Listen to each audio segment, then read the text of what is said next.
Hello. Man alive, what a beautiful week it has been. Boy, I'll tell you what, I completed a lot of outdoor projects this week, and the weather has been my best friend. All that aside, I was responding to comments on the YouTube the other day, and there was one in particular that stuck with me. It had to do with how long OnPassive had been quote unquote close to beta testing soft launch and ultimately to opening to the public. I can see where this would be a stressing concern for anybody that's not privy to some good information. And by good, I'm talking about relative information, relevant, that has the right context. And I truly believe this was the case with the person that made the comment on the YouTube. Like many of us, I just don't think there was enough information and context in what he knew to understand exactly what was going on. And sometimes as our brains try to fill in the missing pieces, it gets a bit frustrating. If you're a founder and you haven't seen the Q&A from last week, the link's in the back office, and it's also got a very nicely written summary by founder Marina Favit. So I suggest you take a peek at that. But I believe the bottom line for OnPassive, other than having a heart, is that we are not dictated by profitability or just by pure financial concept. We are constantly shifting with circumstances. And to that end, Mr. Mufara and his anti-corruption coalition, I love that, right, are working their fingers to the bone to provide a done-for-you life solution in the midst of a great many difficulties. That includes COVID.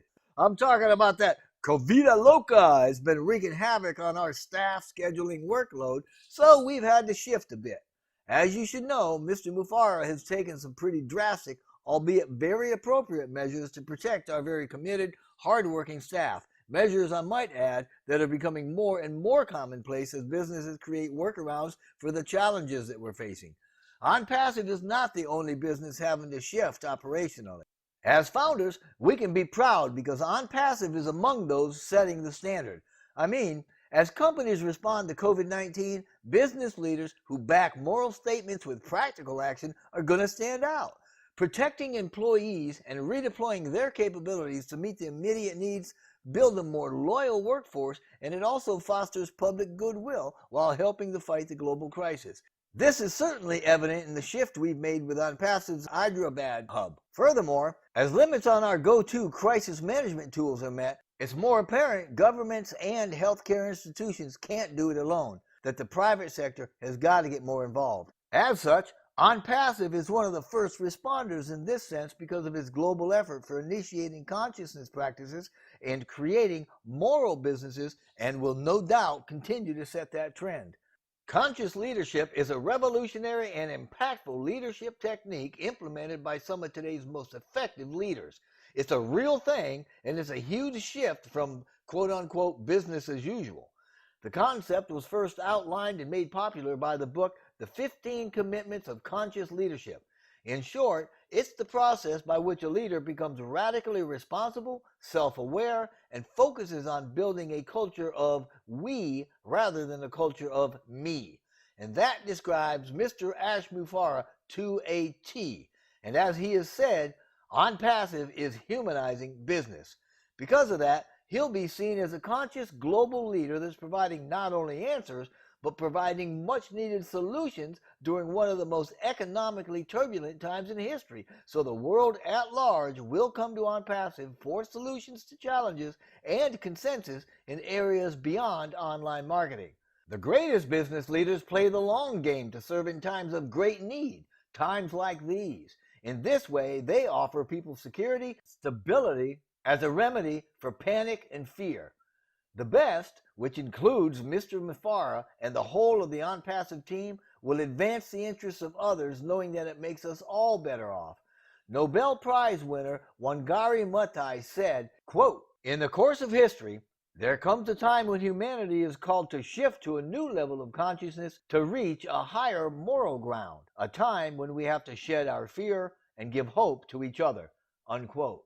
I wholeheartedly believe that it was true then, and that is certainly true now. But, getting back to the issue, a lot of folks may be thinking, since we've used the word soon and imminent for a while, that we would have already seen the price increase and gone into beta testing. But that's not necessarily the case.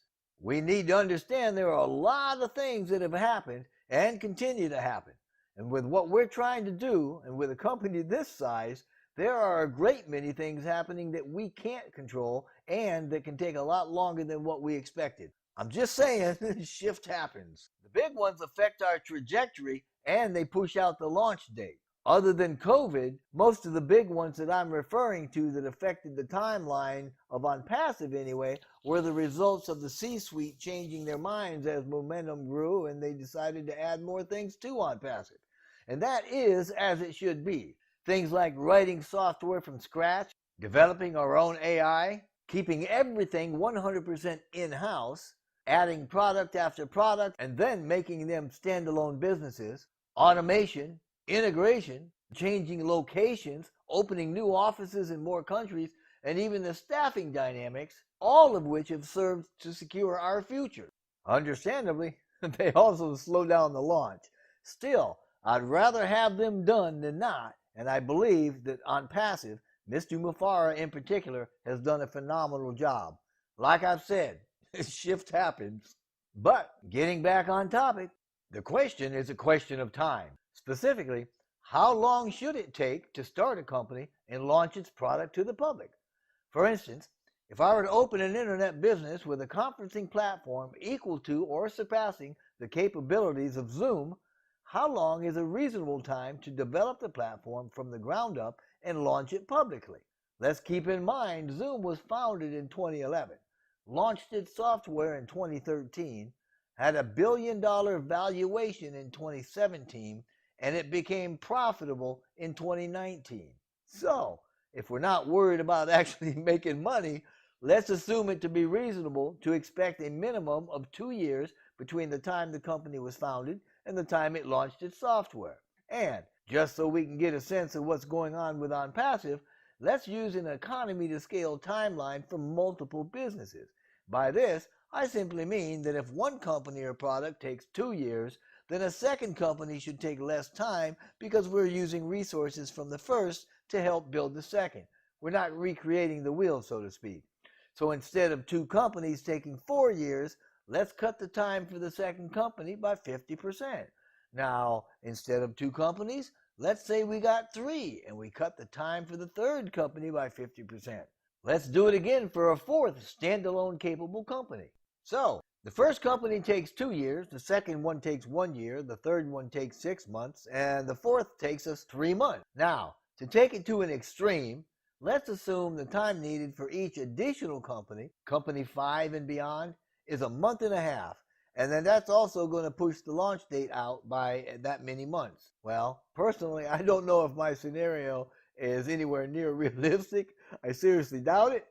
But for this illustration, it will certainly give the listener the benefit of the doubt. So, since GoFounders was launched and or registered in the fourth quarter of 2018, let's look at where we are relative to launch as a company at the 3-year mark, which will happen fourth quarter of 2021. If OnPassive were launching one product, one standalone company, we would be 1 year behind schedule.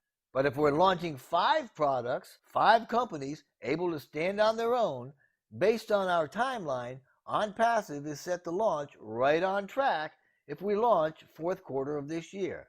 But if we've heard anything about OnPassive, we've heard that it has about 50 products created from scratch, and each one is a standalone company. So, using our ridiculously exaggerated economy to scale, our timeline says that it should take OnPassive 8 years and 9 months to launch. That means that we're already 5 years ahead of schedule. Actually, more than 5. And true to that, right now, there are a gazillion things going on that we will not see from our homes and probably are never going to hear about. But hold on, it gets a little better. How much more time would it take to integrate 50 companies so they seamlessly work together? That's got to be worth something, right? And let's not forget, they're automated via artificial intelligence, keeping in mind that the AI and the digital infrastructure we're using was all written from the ground up too. It's brand new and cutting edge. Users have to be paid, right? So there's a financial structure in place that is so revolutionary, there's nothing in use currently that can even be compared to it. There's more we could talk about, but I'm not going to get into that because if you haven't gotten the picture by now, you never will. But we need to know, as Mr. Mufara has said, that our desire to make a difference, to have an impact, is genuine and sincere, and to that end, we have such an immense value that people will be pulled into our orbit. They will come for our value. This is to say, metaphorically, whether folks are looking for big game or just a serving a rabbit stew, we will be the hunted, not the hunter. We won't have to look for people. And it's not just people. The marketing and advertising companies are going to come to us too. It's inevitable. We will simply tell the world that we've arrived, in a great big voice, by the way, and let the magic happen for all those that respond. Mr. Mufara and his team are brilliant marketers, and they're getting better by the day. With what OnPassive has right now, we could easily open OnPassive to the world, but considering the magnitude of what we're doing, we are way ahead of schedule, even by the ridiculous timeline that I've used here. I think it's fair to say that we can let OnPassive take care of OnPassive. So relax a little. If you're a founder, then you're all set. Stay the course, keep the faith, and go do at least one good thing a day for your company and for your future. Now, if you're an onlooker, keep on looking. At some point, you're going to join. It'll be a lot better for you if you do it before we open publicly. Spend some time, though, really learning what we're about. And when you're ready, get back with the person that invited you to see this and join that team. If you haven't been invited, then consider this your invitation because I would love to have you in our team. Just click the link in the description box below. But regardless of when you join or whatever it is that you decide to do, we wish blessing upon blessing for you and your entire family.